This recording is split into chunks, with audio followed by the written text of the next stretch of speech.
সেই বিষয়গুলো কেন আনে, কিসের জন্য, এর ফাঁকে এই ক্ষমতায় বসার 15-20 দিনের মাথায় বলেছে যে বাংলাদেশে যত কাউন্সিলর আছে আওয়ামী লীগের, সেই কাউন্সিলরদেরকে তাদের স্ব পদে রাখতে হবে, নতুবা উন্নয়নমূলক কাজ হবে না।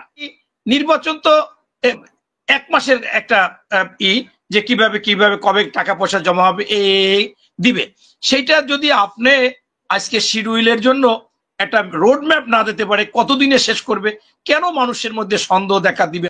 অন্তর্বর্তীকালীন সরকার, আমি বিভিন্ন জায়গায় ঘাটাঘাটি করছি, বা তত্ত্বাবধায়ক সরকার বা নিরপেক্ষতা সরকার যে স্বল্প সময়ের জন্য বসে, তাদের নির্বাচন আসলে সংসদ নির্বাচনটাই তারা করবে, অন্যগুলো কেন যাবে, কিসের জন্য? আপনার বিষয়টা হচ্ছে যে আমরা তো আসলে রাজপথে এখনো আছি, মনে হচ্ছে যে আবারও মনে হয় আন্দোলন করতে হবে, এরকম একটা বিষয়। তাই আপনাকে আমি বলতে চাচ্ছি, বন্ধুত্ব, সংসার, পরিবার, সমাজ, রাষ্ট্র, এগুলো সব জায়গায় তখনই সফল কিছু করবে যখন একের প্রতি একের আস্থা থাকবে, বিশ্বাস থাকবে। অর্থাৎ অনাস্থা, অবিশ্বাস নিয়ে কোনো কিছুই সম্ভব না। আজকে এই সরকার যিনি আছেন, আমি বিবিসির পুরো সাক্ষাৎকারটা আগে প্রথম কিছুটা শুনেছিলাম, আপনি এই বিষয়টায় দাওয়াত দেওয়ার পরে আমি সম্পূর্ণটা 4-5 বার শুনেছি, এখন পড়েছি।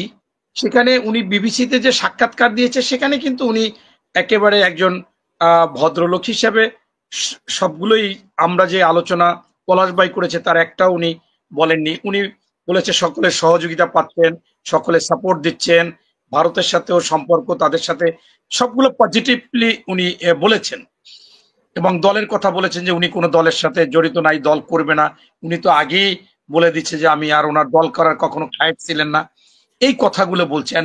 এখন আমি কেন অনাস্থা, অবিশ্বাসের কথা বলেছি, আপনি দেখেন এই সরকার গঠন হওয়ার পরে আপনার প্রত্যেকটা দল তাদেরকে স্পষ্টভাবে উনি নিয়েছেন যে আপনাদের এই দেশের কি করণীয়, কি করলে ভালো নির্বাচন হবে, ভালো আইন শৃঙ্খলা বাহিনী হবে, ভালো প্রশাসন হবে, এটা কিন্তু বলার পরে সব দলই কিন্তু সেটা দিয়েছে।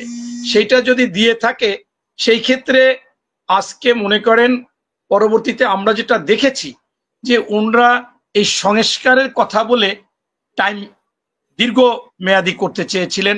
এটা কারা বলেছেন?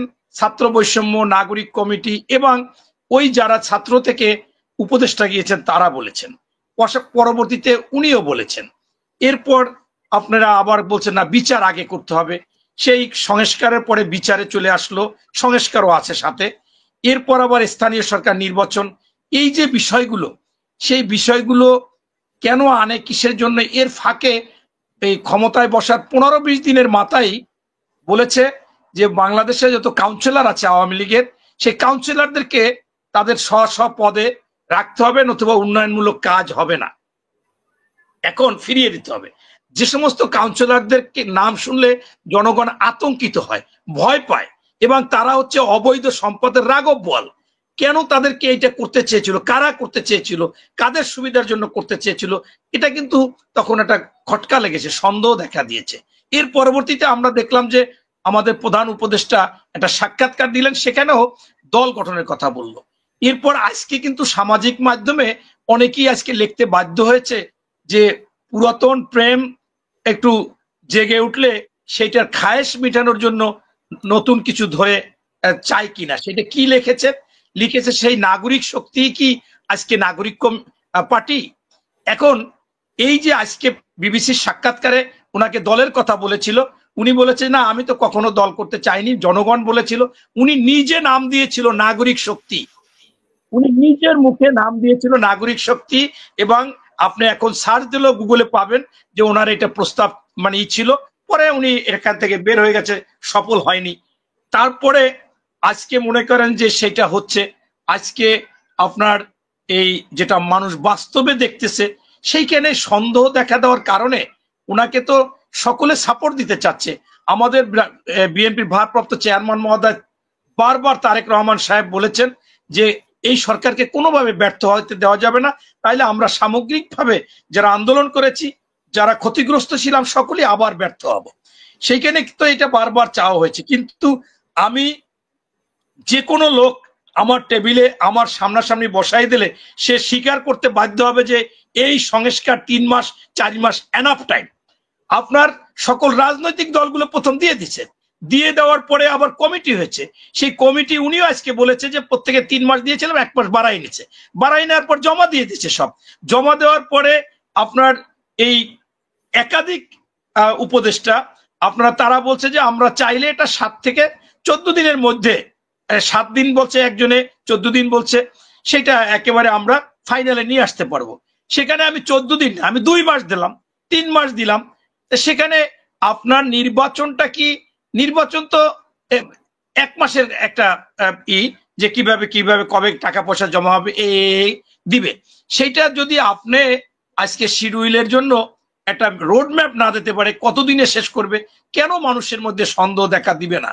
এবং এই যে স্থানীয় সরকার নির্বাচন, প্রত্যেকটা দল, এখন শুধু জামাত, এছাড়া কিন্তু সবাই বলেছিল, তাদেরকে আবার কনভিন্স করে নিয়ে আসার চেষ্টা।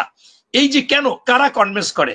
আমাদের এই প্রধান উপদেষ্টার সেদিন টিভিতে একটা সাক্ষাৎকার দিতেছিল, তখন ওনার যে প্রেস সচিব সেই শফিকুল আলম মোজায়, আমি দেখলাম যে উনি বলছে যে আমি আমার বাড়িতে গিয়েছিলাম, কৃষকরা আমাকে বলে যে আপনি তো গণদুশ্মন, আপনারা তো গণদুশ্মন। কয়েকজন ফার্মার বলতেছে, আমি অবাক হয়ে গেছি। কেন বলে, কিসের জন্য বলে?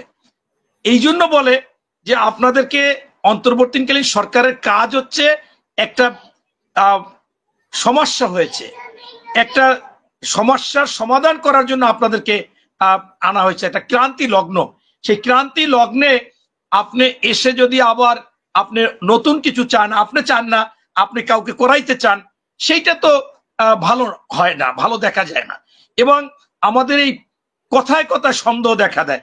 একবার কাউন্সিলরদের প্রতিষ্ঠিত করবে, একবার দল করবে, একবার আপনার বিচার আগে, সংস্কার আগে, এরপর স্থানীয় সরকার নির্বাচন। আপনার 4578 জন ইউনিয়ন চেয়ারম্যান, এরা সকলেই সন্ত্রাসী ছিল। এখন আপনি যদি আওয়ামী লীগ নির্বাচন করে, তাহলে আপনি যদি প্রতিহত করতে যান, তাহলে রক্তক্ষয়ী সংঘর্ষ হবে। আবার যদি প্রতিরোধ না করতে যান, তাহলে তারা প্রতিষ্ঠিত হয়ে যাবে, মানে তাদের এই আওয়ামী লীগ চলে আসলো। আবার যদি এমন হয় যে তারা নির্বাচনই করতে দিলেন না, আপনি সাকসেস হলেন, তাইলে এই যে স্থানীয় সরকার নির্বাচনে চেয়ারম্যান মেম্বাররা এই মামাতো ভাই, খালাতো ভাই, খালু, মামা, চাচা, এরকম বিভিন্ন দিক দিয়ে, ভাই, চাচাতো ভাই, এদেরকে সিস্টেমে এরা পুনর্বাসিত হয়ে যাবে, বিভিন্ন জনের সাথে চলে যাবে। তাদের ভোট নেওয়ার জন্য স্থানীয় সরকার নির্বাচন তো সবার ভোট দরকার। এই বিষয়গুলোকে নিলে তখন আপনি তো অনেক, তারা এস্টাবলিশড হয়ে যায় এবং বিভিন্ন জায়গায় চলে আসে। প্রশাসনও তো এমনি তারা আছে। আজকে ফেসবুকে জোয়ার, একেবারে কি হয়েছে যে ওসি হচ্ছে ছাত্রলীগের লিস্টেড কমিটিতে ছিল, তারা অমুক জায়গায় দেখলাম। এখন এই বিষয়গুলোকে যদি আপনি আরো একেবারে গ্রামগঞ্জে সব জায়গায়, স্থানীয় সরকার নির্বাচন মানে বাংলাদেশের 1 ইঞ্চি জায়গার ফাঁকা নাই, সব জায়গায় তাদেরকে যে কোনো সিস্টেমে আসেন, সেই সিস্টেমেই তারা মনে করেন পুনর্বাসন হয়ে যাচ্ছে। এখন এটা কেন, কার সুবিধার জন্য? এবং অন্তর্বর্তীকালীন সরকার, আমি বিভিন্ন জায়গায় ঘাটাঘাটি করছি, বা তত্ত্বাবধায়ক সরকার বা নিরপেক্ষতা সরকার যে স্বল্প সময়ের জন্য বসে, তাদের নির্বাচন আসলে সংসদ নির্বাচনটাই তারা করবে, অন্যগুলো কেন যাবে, কিসের জন্য যাবে? এবং আপনি আমাদের বিএনপির, আমি স্থায়ী কমিটির মেম্বারদের সাথে কয়েকজনের সাথে কথা বলেছি, তারা বলেছে এই সংস্কারের জন্য আমরা চাই, কিন্তু সংস্কার যতটুকু দরকার ততটুকুই করতে হবে। এমনকি জামাতও, আমির একাধিকবার বলেছে, আপনি সার্চ দেন যে জামাত লেখকে যে যতটুকু সংস্কার ততটুকু জামাত আমির, এটা কিন্তু করেন নির্বাচন, এরকম কিন্তু আসছে। কিন্তু এখন হচ্ছে কি যে আমরা আরো স্পষ্টভাবে দেখতেছি যে ওই ছাত্র বৈষম্য নাগরিক কমিটি, জামাত এবং অন্তর্বর্তীকালীন সরকারের কিছু উপদেষ্টা একই সুতায় গাতায় একই কথা বলে, এই একই কথা তাদের বলতে হবে, এরকম একটা সিস্টেম হয়ে গেছে।